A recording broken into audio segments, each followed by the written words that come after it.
Welcome to Crossing Phase, a podcast where a Christian and a Muslim talk religion and politics. My name is Matt Hawkins. My co-host is John Pinna. I'm coming to you from Middle Tennessee, outside Nashville. He's coming to us from upstate New York, where he runs a pastry and a donut and coffee shop, right? Yeah, National Security and Donuts. That's going to be the name of my book. I just made it back here from Washington and a rough 2 weeks. I think we've been dealing with what's been happening in Afghanistan. So trying to deal with the trauma of this happening, and then on top of that, supporting all these operations that are happening over there. But how are you? You just got back from you're in week 5, right, of your heart surgery. Yeah. So for those of you joining us, either by video on YouTube or via audio, this is the first podcast that John and I have recorded in months. The first episode, we took a summer hiatus that was fairly planned. We both needed a little break and different projects going on during the summer. And then around the time we were going to kick this off again, I had to have open heart surgery. You heard that correctly, at age 43. I had open heart surgery, I guess this is my 5th week of recovery. Yesterday, the 29th, we're recording this on the 30th. Yesterday, the 29th was my the 1 month anniversary. Some people knit, some people bike, some people hike, and your thing is surgeries, heart surgeries. But no, apparently we were really concerned because you went in for this normal checkup, and then it ended up being where you had is it good to say emergency surgery? Was it emergency? It wasn't quite emergency, but they got me in within the week. So it was urgent, but not an emergency situation. Right. So they had been investigating what they call PVCs in my heart for about a year and over a year. And basically it's extra beats in my heart for lay people. And that they want to too much heart. Too much. That's right. Sorry, my camera's getting a little tightening here.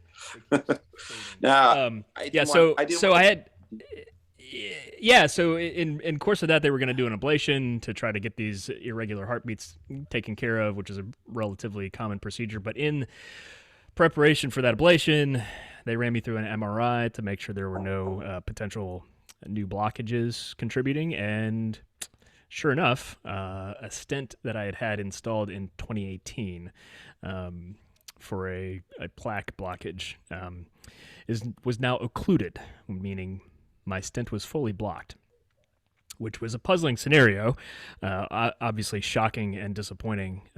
Thankfully, we got through it and obviously I'm going to credit God and His design and the common grace that we experience through medical technology and medical physicians. But the blockage, John, I'm not sure how much I told you this. My blockage was in my lower anterior. And when that blockage happens, when somebody has a heart attack from that blockage, they call it the widowmaker because it's really likely, like sub 10%, that someone's going to survive that kind of blockage there, particularly as a young person. But the catheter imaging revealed that, get this, my heart had literally grown its own bypass to accommodate for the lack of blood flow. Doctors credit my exercise. So when we exercise, blood vessels extend right into the tissue. And over the time, healthy adults and animals, doesn't happen all the time, but healthy adults and animals, their veins, their arteries can actually grow.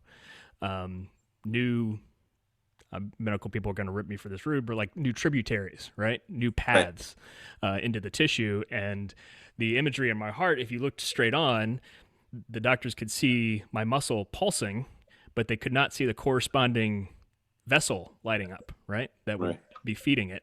But then the imagery, the camera kind of goes around to the right, and you could see this fishhook shaped artery that had grown that was powering that front muscle. So that was basically keeping me alive, apparently, but it was insufficient for the long term. So they needed to install a formal bypass, and so they grafted a vessel from my chest, attached it to the top of my heart and attached it to my heart muscle where it needed to go. And so here I am in my 5th week of recovery. I started rehab last week. I'll continue that for several weeks. And the scar is healing up nicely, but I will not subject viewers to that. All right. We're talking about you doing it topless, but we felt that, I was trying to get you to dress up like Princess Leia in the Return of the Jedi, but all my efforts had failed.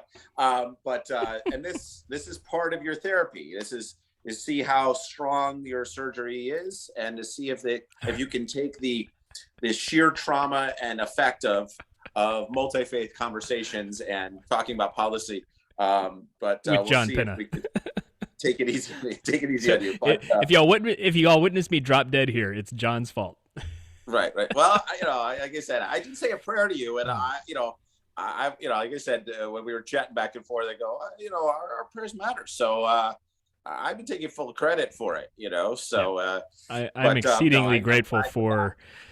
I'm exceedingly grateful for hundreds, if not, possibly thousands of people praying for me before and during that procedure. So we were, with all joking aside, it was a shock, and like I said, it was good to rally, and for that rally to come circle back with something that's you're still here, and still here, and you're spending time with your daughter because she's home from school today, and we were to some tense moments there, for us, and we're glad you're still here. We're glad that you're that the appropriate procedures were taken. So appreciate it. But and I haven't learned my lesson. I'm still coming back to this Zoom and subjecting myself to your abuse. Yeah, well, I don't know. I don't know how excited it is. I mean, we had a furious text chain today about all kinds of stuff, but I've been a little bit out of sorts. I lined up all these podcasts for Afghanistan last week, and it just the last 2 weeks I essentially just froze everything that I was doing and went down to Washington, and then helped coordinate a lot of the activities with a colleague of mine to establish the air bridge. Working with the non-combatant evacuation operations, and we were the first sort of private entities to civil society entities to contact main state, who's coordinating all the activities with the military, right? So CENTCOM, and CENTCOM did all the clearances to establish the air bridge, and then this thing was mobilized, what's called the Civilian Air Reserve, which is all the airlines out there like Delta and so forth can fly in then and relieve the military airlift effort, because they have seats and they have the ability to increase the routes and the frequency of touchdown and pickups and stuff. And that was just 24 hours, 7 days a week, coordinating all these strange activities.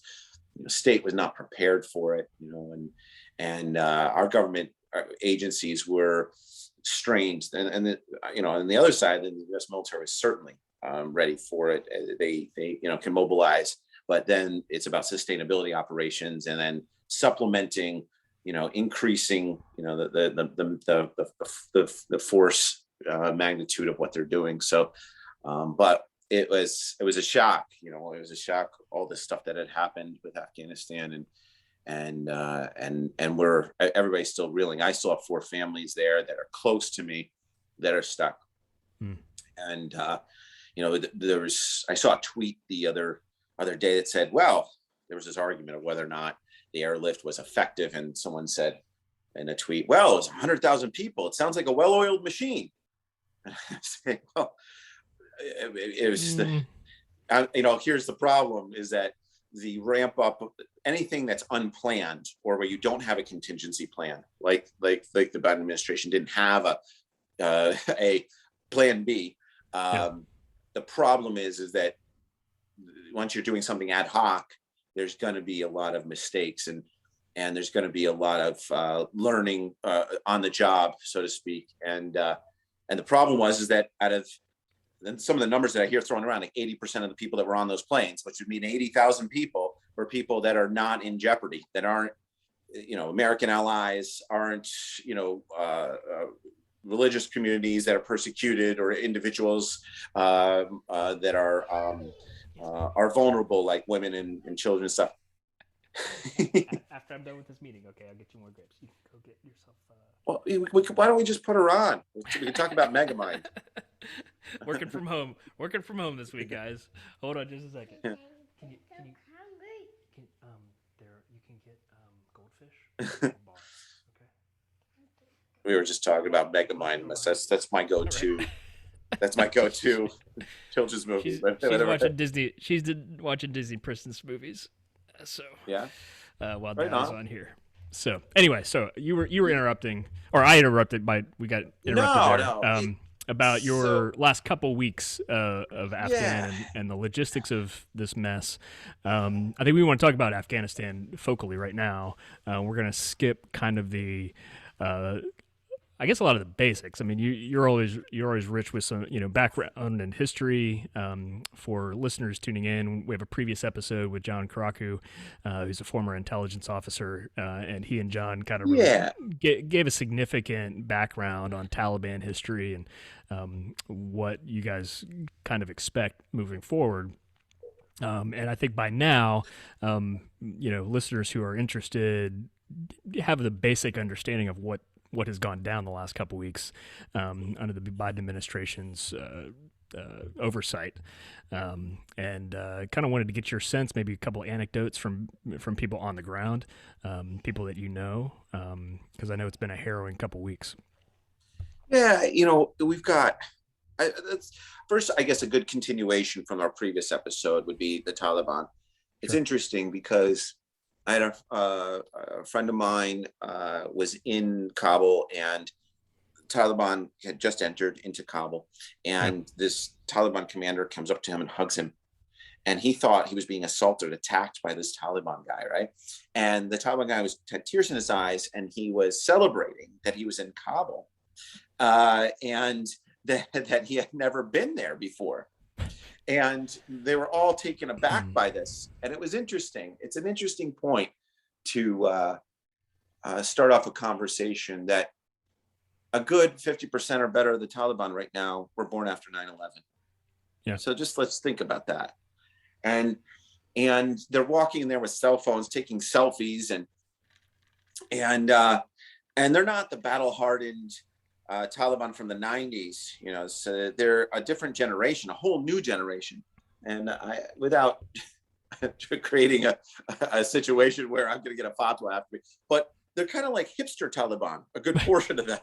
They look like Taliban, they're dressed like the Taliban, but we don't know exactly what's going on, and I think that is an interesting component of the new character of the Taliban, although we don't know exactly who they are and what they're about. I will say that there's a generational shift. Sure.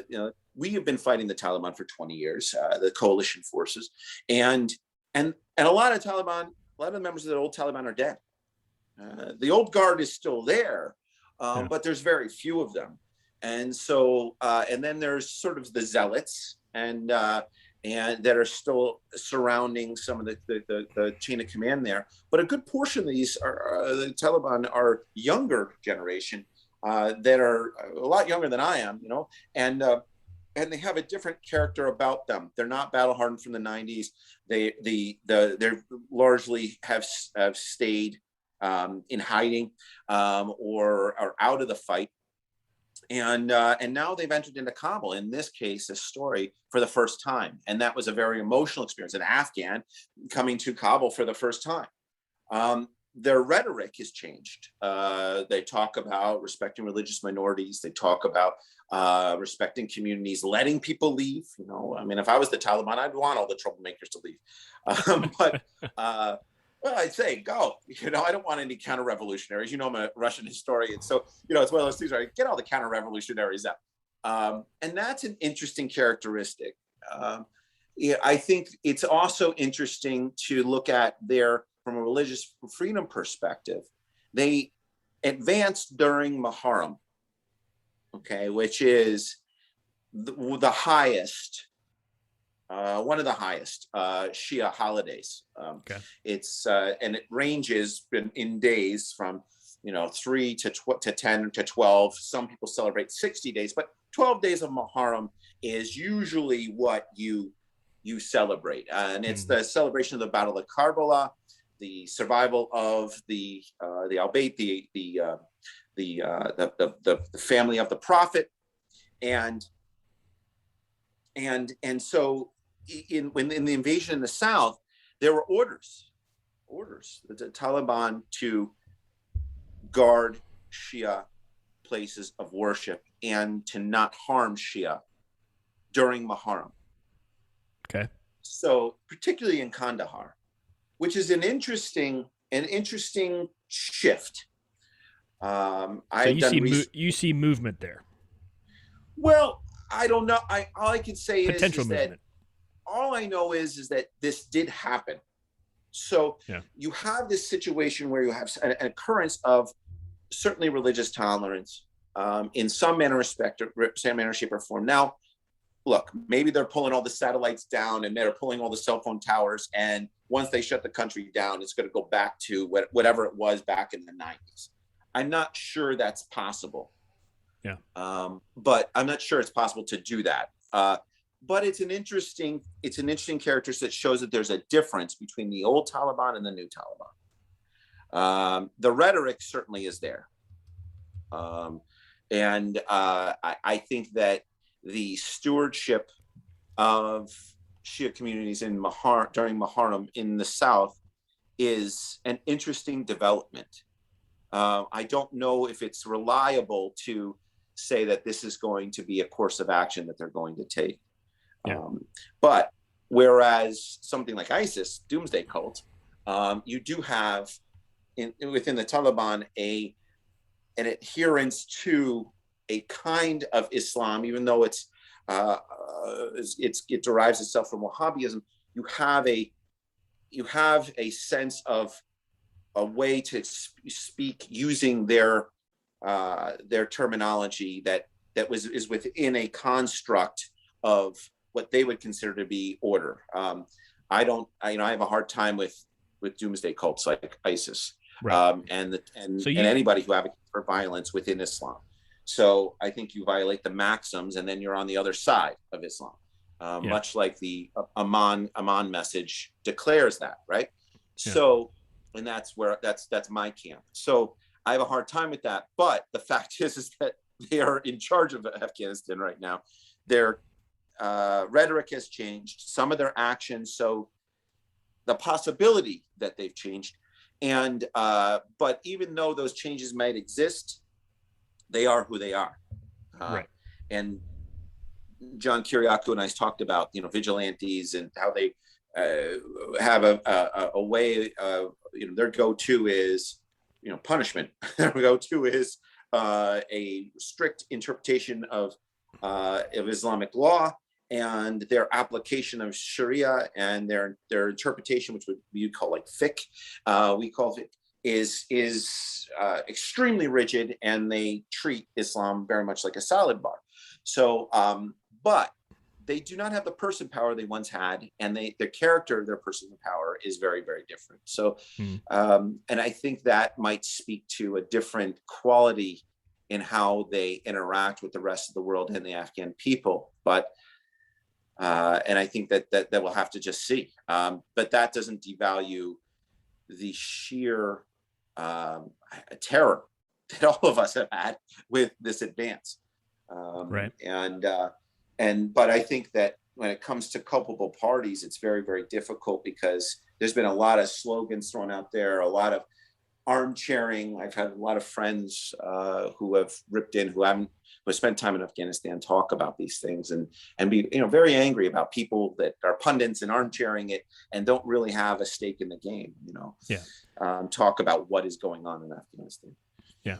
Now, some of the chatter, some of that armchairing, I would suggest in stateside has been that, and this has been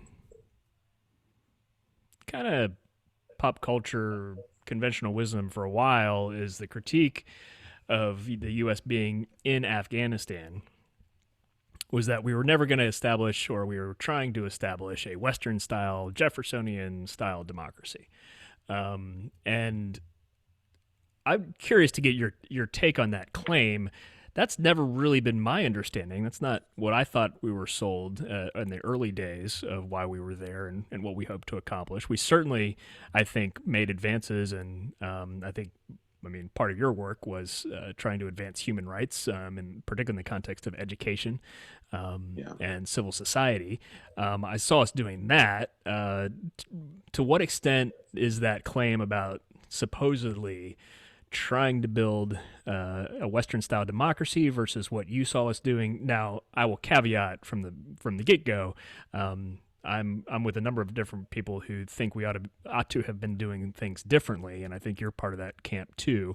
Even if we disagreed on the particulars, like a lot of us, didn't like the status quo, so to speak, and probably didn't like the status quo throughout at least 3 different and now 4 different presidential administrations. So your claim on like why the U.S. was there in the first place.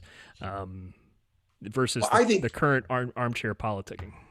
I mean, I think that initially, look, what our reason was there was 9/11, right? So, there's some now famous YouTube videos of American troops showing Afghans the 9/11 attacks, and they're going, and some of the guys going, yeah, this can't be New York, this must be Kabul, and because they'd never been to Kabul, and they said, well, what do you mean that we had made that an attack came from here to New York? They said we don't have that capability. There's some interesting, I think it was some interesting takes that are, like I said, very famous now. I would say that it was a response to 9/11, and we knew where command and control was for Al Qaeda, and we then and the Taliban was harboring Al Qaeda. I think we went about it all wrong. I think we should have engaged the Taliban first and tried to negotiate with them on a diplomatic mission and from a national security perspective, and said this is what needs to happen. And we don't know what the temperament would have been of the Taliban back then, but although it would have given them a chance. I always believe in putting your hand out first, right? And in that case, we had the timeline. We had time to do that. Instead, what we did was we put boots on the ground, which is fine. But now it's kind of silly to think that we spent 20 years holding back the Taliban. We did beat Al Qaeda.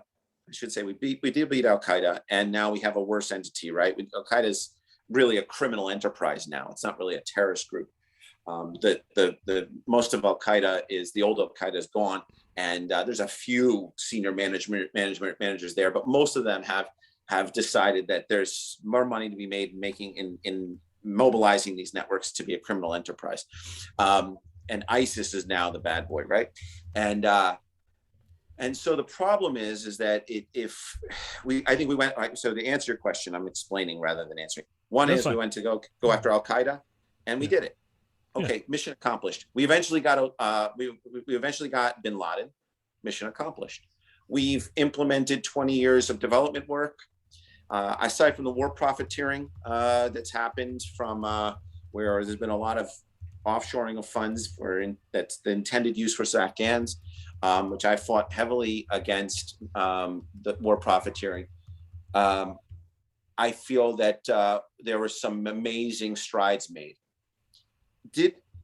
Was the intent to implement a federalist system in the style of the United States? I think that there are quite a few people that feel that they can play with state building and have done so in Afghanistan. So if you were going to ask me what type of federalist system would work, it wouldn't be the system that they implemented. When I was there in what's that? Sure, go ahead. Yeah. So when I was there in 2012, I would say I remember being in Herat and sitting with the Ulama Council there, this council of religious guys, and I said, no two democracies are the same, much like no two Muslims are the same, and we don't know what an Afghan democracy would look like, but the Afghans have been practicing at the Shura and Jirga level, right, the town and village level, democracy for a lot longer than anybody else has, for thousands of years. So it's up to the Afghans to try to advocate within their contextual understanding of democracy, what kind of democracy they would like to have. And I always give the example of how British democracy is different than our democracy, right? They have a House of Lords, and which is appalling to us. It's ridiculous. A hereditary body of divine right rulers, But the holdover from divine right monarchy, and that whole system, which we devoted an episode to a while back. Yeah, we did. So so as the highest evolution of Brit, because I'm a New Yorker, we've cast out all that, and so we believe in a different type of democracy. That never happened though in Afghanistan. A centralized federalist system. What could have worked, as far as, this is my assertion, and maybe somebody, one of our friends, some of the nerds out there, can write a paper on this, is a loose federal system like America before the Civil War. The challenge is that if you do something like that, where the federal government in Afghanistan provides services, national security, and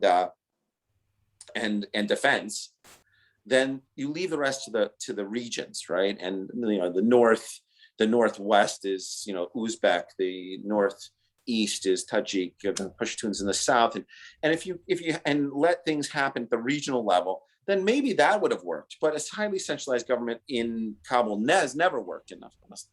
So, was it mission accomplished? Was that the intent? Look, we're unlike most countries. Like when you talk about the Chinese go in, they mine, and they take whatever, and then they go. We go in and we have provide a lot of social works. We build schools, we build, and all kinds of programming, economic development programming, and so forth. And I think that we were flawed in the past because we were focusing not on the key elements of state building, which is security, economic development, education, and governance. We were focusing on security, women's empowerment, and transition. So you can't have women's empowerment unless you have education and economic development. Okay, that's because you need to have money. People need to have money in their pockets, and they need to have their livelihoods, but also they need to educate. They need to have the tools to understand what women's empowerment is, right? So women's empowerment comes a little bit afterwards. Transition was one of the stools during in the past and in our development initiatives, and that means turning billions of dollars of programming over to foreign nationals. I don't agree with that, especially if they don't know how to receive the funds and disperse the funds. And then the glue, right? So as governance, right? It's supposed to be governance. So it's security, economic development, education, and the glue is governance. And so we went about it in a very haphazard way. Although all the billions of dollars we spent, there was a lot of benefit that went to the Afghan people. There was a lot of benefit that went to the region, and it's just deflating. To see what's happening right now. So and on top of that, you can't even process it. Like, we've been trying to get as many people as possible. So my colleague who's in the airline business, we coordinate with state about building the air bridge, and then consulting with them and trying to get as many people out. And instead of building our own, a sort of private charter, we've decided to focus on working with state and the U.S. military on these operations to get people out. And thousands of people have been evacuated, so that's great. But there's another side to it too. There's a brain drain now in Afghanistan. Yeah, that's true. And that's a problem. When you say brain drain, tell me if my interpretation of that is accurate or not. The brain drain meaning maybe the people who have most bought into and have advanced, say, the educational and civil society opportunities. Those are probably the people who are leaving, right? And so you're going to be less of those people behind to carry that kind of flag.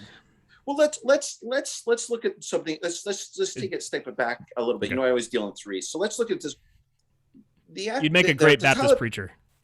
Would I be? You said you deal in threes. I said you make a great Baptist preacher. You know, so I just Three sermon points. That's all there is. Every really week. okay. All right. You know, so here's the thing. Well, here we go. So I would love to be. I'd love to go. I'd love to preach. I think I'd really enjoy it. Like I said, I saw it with Pastor Paula, and I loved it. I loved all that. I don't know what was going on, but I was like, this is. You know, all right. I said, I don't. But here's the thing. So let's just say this: the Taliban right now doesn't have anybody to run the airport. They don't have anybody to run the telecommunications. So there's just the mechanics of running a government. All right. So ministries, and then the mechanics of running the infrastructure they've all left, or a good portion of them are left. Significant Those portion. those people were, either explicitly or implicitly on board with what's happened over the last 20 years. And so by running those elements in country, those people would have an effect on the Taliban and their rule, because they've been providing a valuable service while also being able to adversely condition, those around them, to show that people that work with coalition forces and interact are not agents of. Although this might sound contradictory, I might be talking on both sides of my mouth, but I would think that they would have a positive effect on the Taliban and how they interact with the citizenry that has been interacting with coalition forces the last 20 years. So there's that population, right? So the population, infrastructure, and the administration of elements that are needed, and that's gone.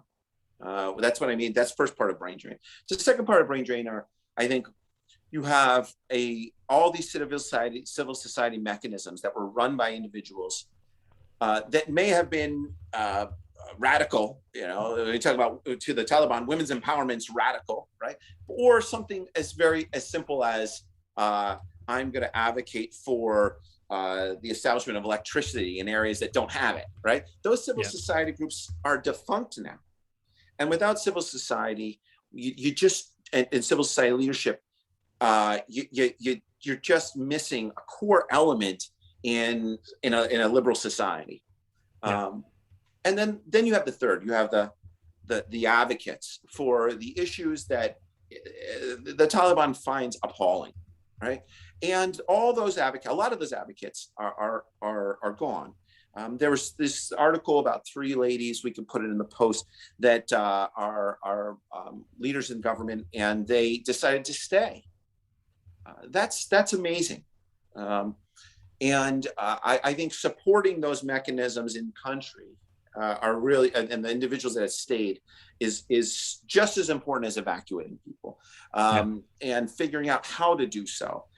I would always say when I was in 2012, when I was in Afghanistan, I had a circuit. I would go all over the country. So, Parwan and Kunduz and Mazar and Herat and Kandahar and Jabad. I go all around, and when the PRTs, the provincial reconstruction teams, USAID, and the provincial councils were at a stalemate, I would come in and I'd sort of mitigate and moderate between everybody and try to come up with a path forward. One of the elements that I always have is that we needed in Jalalabad, they needed a bridge, and the governor that was appointed at that time was not going to give them the bridge. And the provincial council was steadfast. We need the bridge, we need the bridge, we need the bridge. And there was a lot of personalities, a lot of nuances. There's all kinds of layers to Afghan culture. The problem is that I said, well, why don't we ask them for something simple? Why don't we start off with an agenda? What's something that you want that is an easy thing? Something that if they don't grant it to you, it'll be ridiculous. And I think we need to come up with a list of those things, because let's ask them and let's have them grant that to you, so they can feel that they're giving you something. You are getting something, and you're building a relationship and a way to negotiate with these parties that were appointed, in that case, I think at that time, by the then president, right? So it was Karzai. And we started along that process, and I said, it might take a year, it might take 2 years, but eventually you get your bridge. And that's what happened. And so, these, why am I telling that story? I'm telling that story because I think that there's been systems and mechanisms in place. There's been learned ways of engagement within the construct of a liberal democratic society and governmental processes that has maturized over these last 20 years. And a lot of those people just aren't there.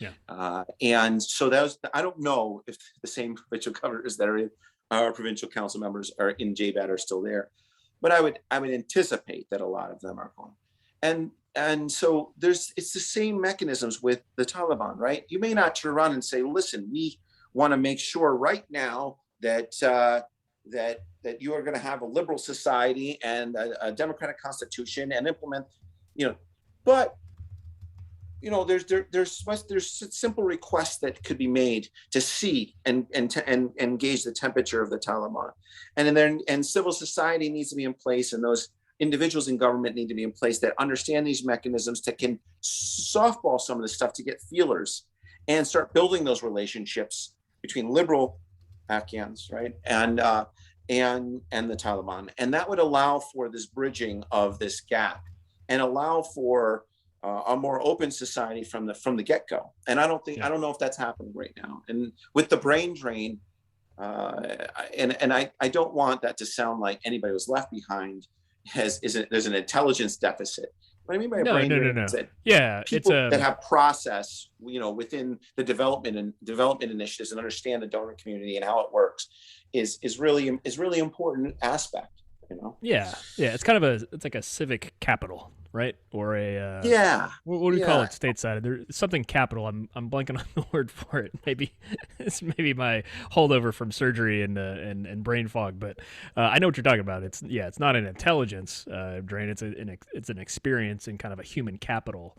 And you have these people drain, that are right? you have these people that have been, the Taliban is, they're I made a post about how the takeover of Afghanistan by the Taliban is very similar to me in my head of the takeover of Egypt by the Muslim Brotherhood.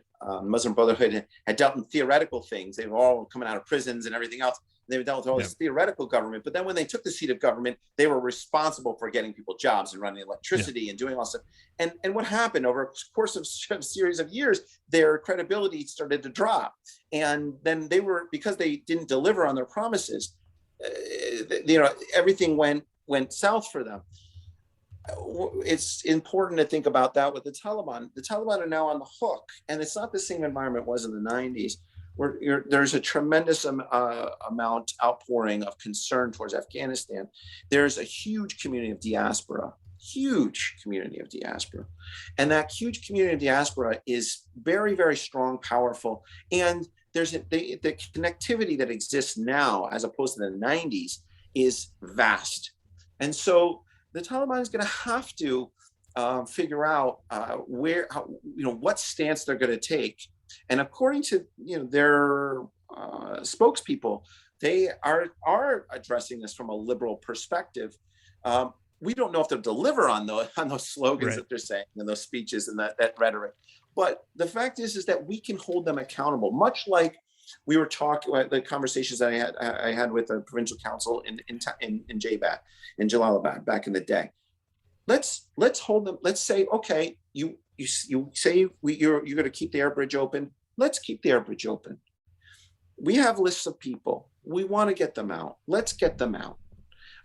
You say that your outlook on women is different. Okay, how is it different? We have a mayor that's a female mayor in this province right now. Are you going to allow her to continue to govern? These are very simple questions that allow us to gauge what's going on, but it also gives them the opportunity to deliver on their rhetoric and their slogans that they've been saying. Yeah. So I don't doubt that that's a way to proceed and a way to call them into question. As far as the U.S. doing it, I think we got to use a different word than accountability, because now we have no leverage. Well, we do have leverage. I think people who like you have connections to civil society and relationships in country, and I think civil society groups might, and maybe other, you know, non-U.S. state actors. But I with this withdrawal, we've given up the goods, man. I don't see any kind of form of accountability coming from the Well, U.S. now. this is what the U.S. we control the air, so we could provide we have it's a sovereignty issue, right? So we could barter with sovereignty issue, particularly with the air. There's no doubt about that. Two is that the Taliban is looking for recognition globally. So when they're looking for recognition globally, there's recognition with China, there's recognition with Russia, sure, all these things, but recognition with America and advocating at the UN level and with the IMF and all these other organizations is going to matter from the U.S. So that's the second element that we have to leverage. I think the third element to that leverage is money. So the Taliban can see how a state that is an enemy state functions. They just got to look to Iran, right? So just look right next door. The sanctions, you're dealing with illegal activity, they're dealing with all kinds of stuff within the Iranian government. There's an opportunity right now to establish, I would say, a relationship of negotiation, not establish a diplomatic relationship from a perspective of country to country. But sure, I would advocate that Trump and the Trump administration already gave legitimacy to the Taliban. The Taliban are there, regardless of whether or not you agree with it.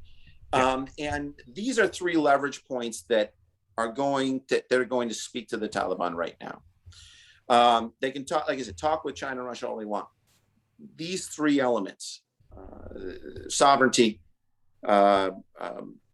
money, and legitimacy. America can provide that.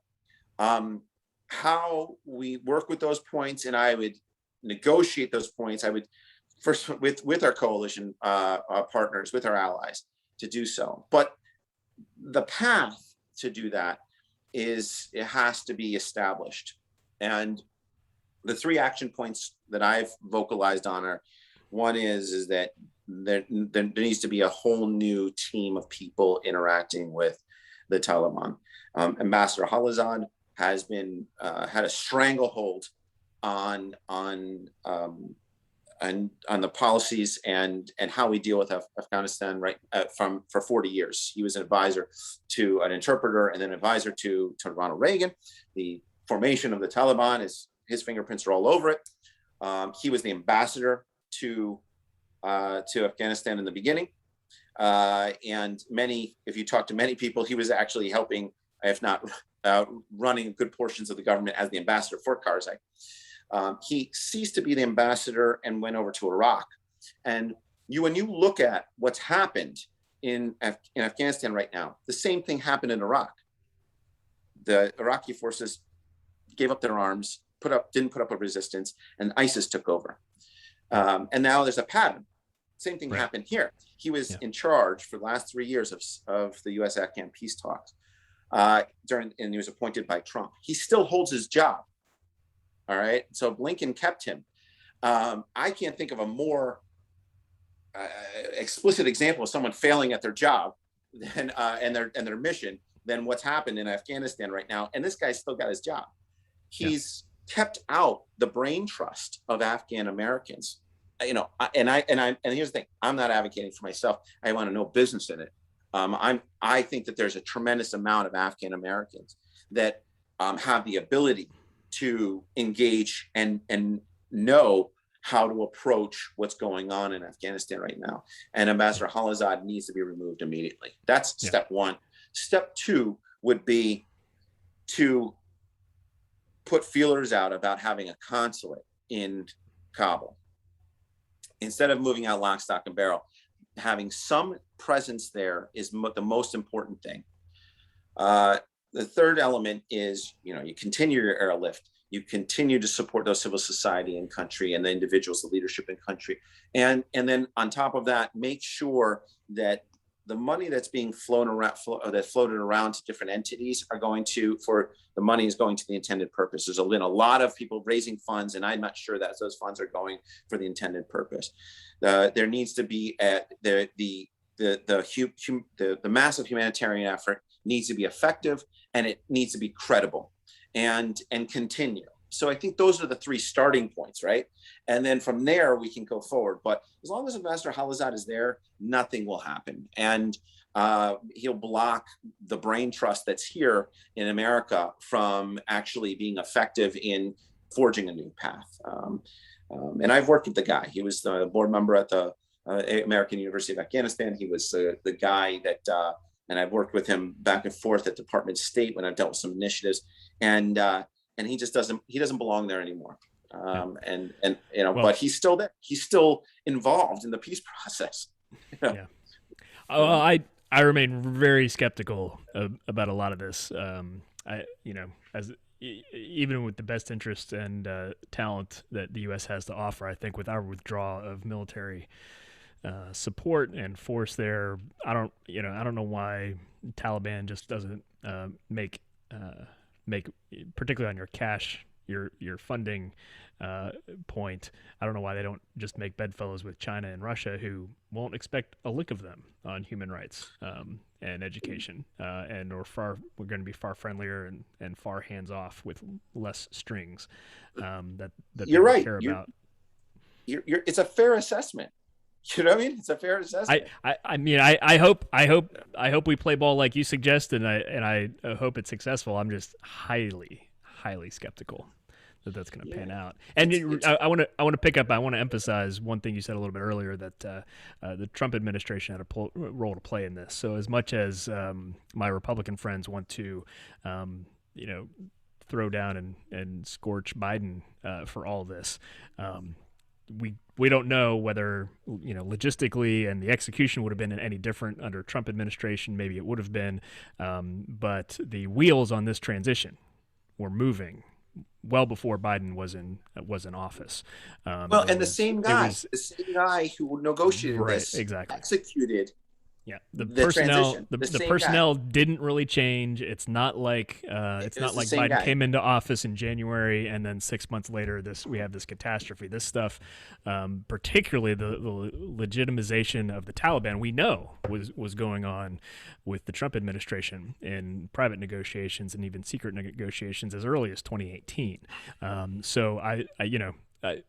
We can critique the Biden administration on the particulars of the execution, I think, but the speed. I think Americans are caught off with the speed of this. But my point, politically speaking, I said, in spite of the bloodshed and the chaos, and clearly the execution could have gone a lot differently, as we ourselves Monday morning quarterback a little bit.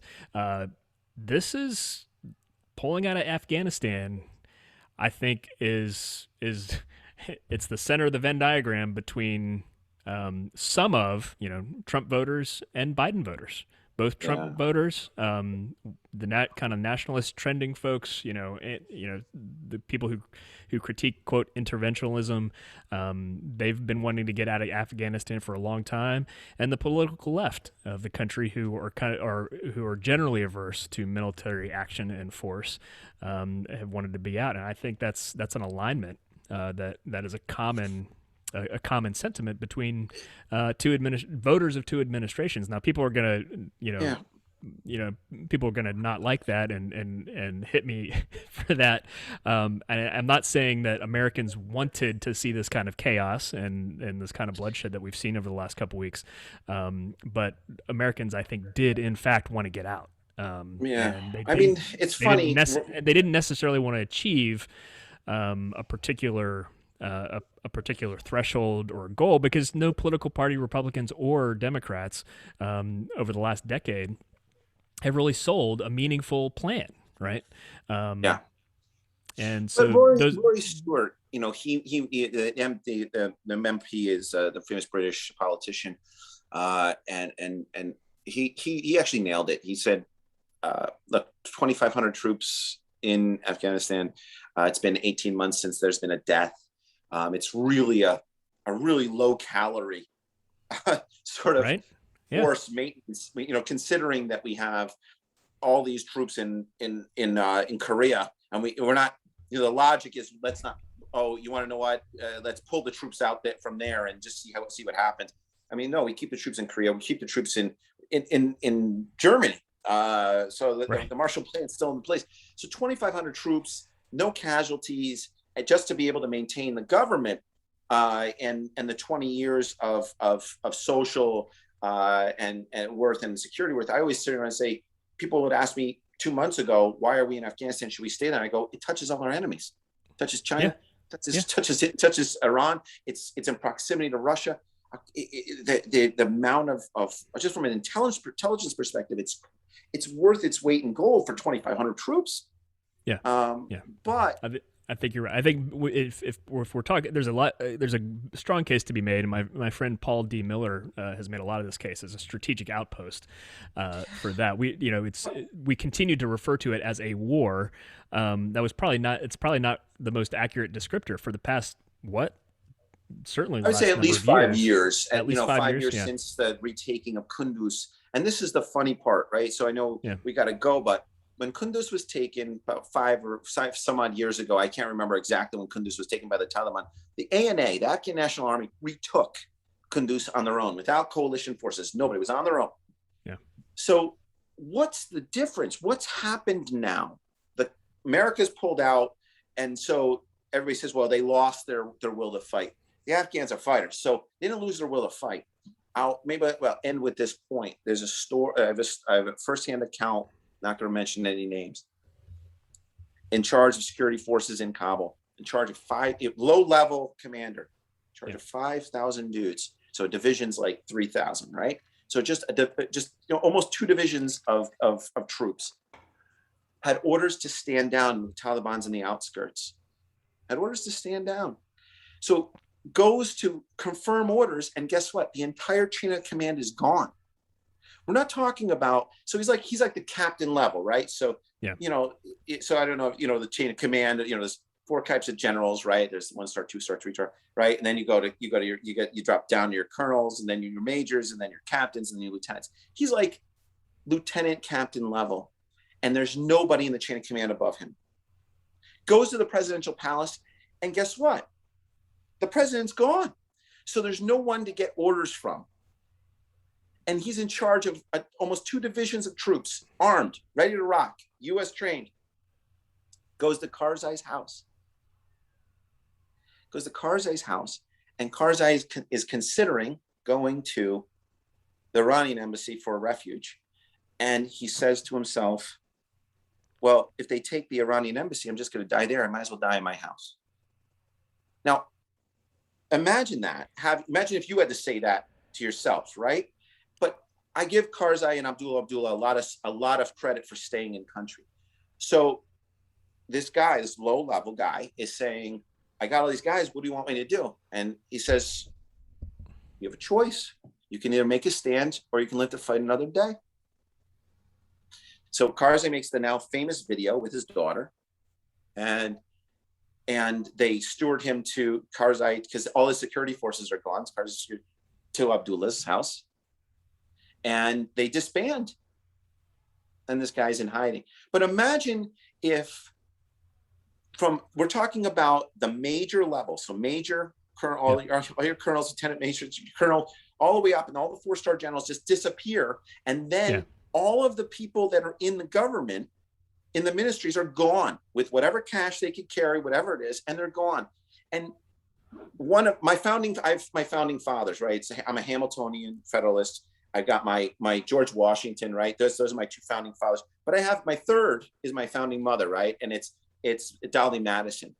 The British troops are coming in, and they're a block away. And what is she doing? She's breaking frames, and she's taking the heirlooms of our country and putting them in the carriages as the British in the War of 1812 are coming. Ghani leaves, and he leaves the Bactrian gold, their heritage right there in the wall. Yeah. And it doesn't even think of bringing the heirlooms of his country.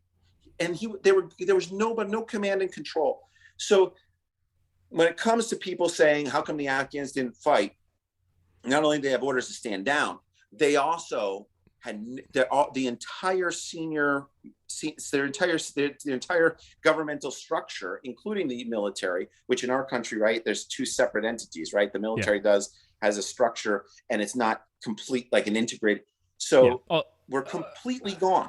Yeah, and all of this was not. These were not military failures either on the part of the U.S. or even the Afghans. This was a political failure. These were political choices. Well, when you gave up Bagram, that was a big thing. Right. Goodness gracious. I knew it was over when I was like, we're transferring over Bagram. What? You never give up an airbase. You never give up a fortified position. An airbase, for crying out loud. At least keep an airbase, for crying out loud. We always do that. We never give up real estate like that. So when I said that, I go, who negotiated that? And so, it's not even a scapegoat. I know who negotiated it. It was Ambassador Khalilzad. He is responsible for all of the engagement back and forth between our government and Afghanistan. And but it still doesn't. It doesn't really answer for Biden's sticking with it, right? Even as things started to go sideways, right? That's on Biden. But if you have, it's a very Chamberlain sort of thing, right? Chamberlain went into Poland, negotiated with the Nazis without the Poles there, and then Poland was taken over. Ambassador Khalilzad negotiated with the Taliban without the government there, and now Afghanistan is gone. It's a Chamberlainian element. I have no idea what's going on with Biden. Why would he stick to a rigid timeline, when the Taliban's not focused on delivering on any of the sticking points? That's one. Two is they believed that they believed they were going to talk about a coalition government, and the government ceased to exist. Yeah. And then the third thing is, if what difference does it make? We need 60 days. This is what we need. Can you give us 60 days? It's an easy request. Yeah. And in return, you want to know what we're going to do? We're going to make sure that, we help you with, maintaining the telecommunication system, or whatever you want to trade. But, we're not going to bomb strategic targets, or ISIS is your enemy. We're going to, whatever you want to do. I don't care. But those talks aren't even going on, and you never tell people your plan. Yeah, you never tell people your plan. Yeah. I think that's going to be my soapbox for another episode, probably, and maybe an essay I've been thinking through. I think both Republicans and Democrats, I think in a matter of self-governance, we've got to start learning that we can't succeed politically on declaring a date-based deadline for these kind of complex things. So Democrats, I think Obama and Biden, trying to do military withdrawals by announcing a self-imposed date, I think is utterly has been shown to be a failure multiple times, especially when you broadcast it. And then, domestically, I'm sorry, Republicans, President Trump, you cannot declare when a virus is going to go away, like he did for Easter 2020, right? How absurd is that now, as we enter the fall of 2021 and are still experiencing spikes of Delta going around, even 6 months or more after a vaccine has been available. So I think there's something to mine there for future, but I think in the context, if we, as people who are supposed to be part of self-government, both in foreign policy and domestic, big kind of social, shifting, nation shifting, democracy shaping, human rights accomplishments are going to continually be thwarted when we try to arbitrarily get something done by a date on the calendar. I think we gotta start learning from that. But that's a soapbox for another time. I'll work on developing. Well, yeah, we'll have to talk about it. We'll have to. We can do an article for public consumption. Let the record show I survived an episode of Crossing Phase with John Pinna post heart surgery. Post heart surgery, yeah. We the next subject: religious freedom in Afghanistan. Yeah. Is it a Christian issue? I have no idea what I'm talking about. But anyways, John has his own soapbox that I'm gonna have to sustain at a future. I'm gonna have to weather on a future episode. But it's been great to join you. Say what? the stitching's okay. It's lasted. It's all right. Stitching's good. I've got weight restrictions for the next several months. I get to add a pound a day, or not a pound a day, a pound per month to my weight restrictions, and I can do lifting with my elbows at my side, but I can't do any like fly or press related activities because of this tissue's got to heal on my chest muscle. So I still got to be careful about that so it doesn't disrupt the incision. But it's healing well. It's all the adhesive from the tape has gone off, and I've got another rehab appointment this afternoon. So and they've got in my first rehab appointment they got me up to 138 beats per minute. So it was pretty encouraging. Well, so I think I appreciate you. It's a clinic that I think will taking the time, and I'm glad you're healthy. And like I said, I hope I was coherent. I'm on 2 weeks of almost a very little sleep, and I'm just, like I said, just literally getting home today and trying to come up with some content. And I was like, I hope I can dash and bob and weave. But no, I think your content was good, man. I appreciate you relaying some on the ground info from Afghanistan. I appreciate it, and prayers for all the people in particular that you've known and come in contact with and need to be safe. Yeah, and we're still advocating. What we'll do is we'll in the show notes we'll put a credible NGO to donate to. We'll also put some links to like the Rory Stewart conversation and some of the other things that we have that will give you some context of what's going on. But in any event, thanks so much. Great. Thanks, John. This has been Crossing Phase. All of this information and more and past episodes from seasons past available at crossingphase.com.